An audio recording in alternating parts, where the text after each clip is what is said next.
My career is over, ladies and gentlemen. I've gotten exposed. You're barely a title player. You didn't reach the rating requirement. You just won a tournament. Respectfully. He's just lucky he's in a country where chess is not played much. Okay, let's pause for a second. First, let me talk about how I actually got the CM title, because I got a very interesting question from Brian Amaya about 1 month ago. By the way, I met Brian in the last tournament that I played. It was so cool to see someone who actually watches the videos. He was very kind, and if you're watching this, I'm sorry that I was in such a bad mood that day. I had just lost my game. Anyway, he asked me, how did you get CM? One of my friends have told me that the rating requirement has dropped to 2100 FIDE. Is this true? No, it's not true. The normal traditional way to get to FIDE Master is by 2300 rating, and Candidate Master is 2200. But if you manage to get the norm, or better said, the conditional title in a tournament, whether that be a zonal tournament, whether that be a youth championship, or like in my case, the Olympiad, then to actually make that title valid, you have to reach either 2000 for CM or 2100 for FM. In my case, I participated in the 2024 Budapest World Chess Olympiad, and I'm saying this in every video, this was the best experience of my life. I got to meet so many different players. Being in the tournament hall with all of these legends just next to me was just mind-blowing, and it really inspired me to keep going. In this tournament, I managed to get a score of 50%. I didn't even have such a good tournament, but I did get 3.5 out of 7 games, and that was enough to officially grant me the Candidate Master title, and I had already crossed 2000 FIDE previously to that event. So now let's address this comment. He's just lucky he's from a country where chess is not played much, so he could be on the team. A 2000 FIDE should not be in a nation's Olympiad team, in my opinion, but that's just me. If he were somewhere in Asia, he would never get a title. Okay, I'm very thankful for all the opportunities I have, of course. Obviously, I understand that if I were in another country where chess is played more, where there's more of a tradition, where there's more tournaments, where there's stronger players, it's much more difficult to get in the Olympiad team than in Panama.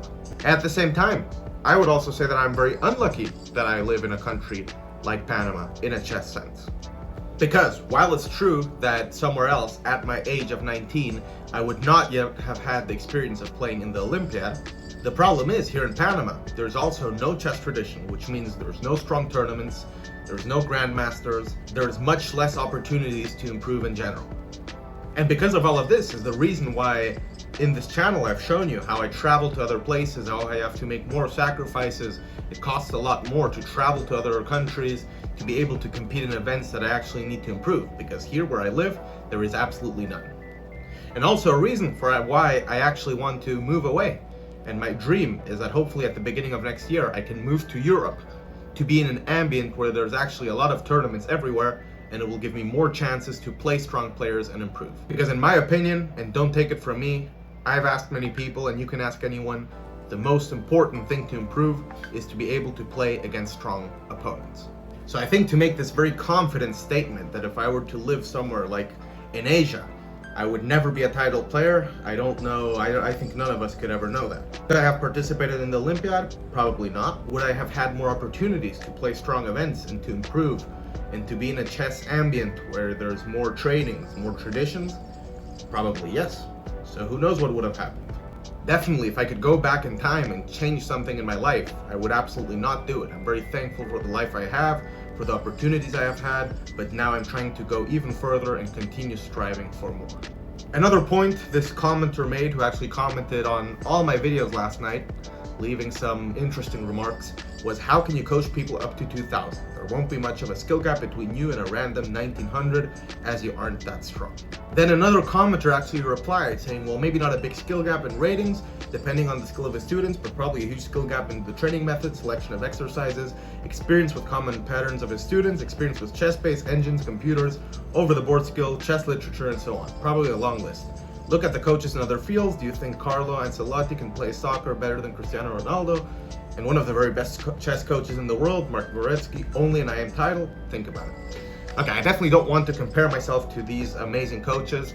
Of course, I'm trying my absolute best, and I do think definitely there is some sense in what this commenter is saying. I have over 1 year that I'm already working completely full-time as a coach. It's my main job. And about 5 years in general when it comes to group lessons, and working with some individual students from time to time, which has definitely allowed me to accumulate a lot of skills necessary in coaching, which can be very different from what you need to actually be a player. To be a good coach, you don't necessarily have to be a good player, and being a very good player doesn't necessarily make you a great coach. Of course, if someone wants to work with a grandmaster, then they're absolutely welcome to do that. No one is forced to work with me, but I do have my own selection of skills, and I'd be very happy to teach players of pretty much any rating based on the skills that I have. Then the original commenter says, then why in his website has he stated he only coaches till 2000? With that logic, he can teach higher, right? Yeah, I never said that I only teach until 2000. If you read my website, it says that I specialize in coaching players up to 2000. Because there I can apply the skills that I have as a coach while at the same time still maintaining a slight rating gap. On that note, let me now plug myself. If you want to work with me, if you want me to be your own personal chess coach, then you can check out the link that's in the description with my website, with more details on my methodology, how I teach, the prices, and so on. Thank you so much for watching, and I'll see you next time.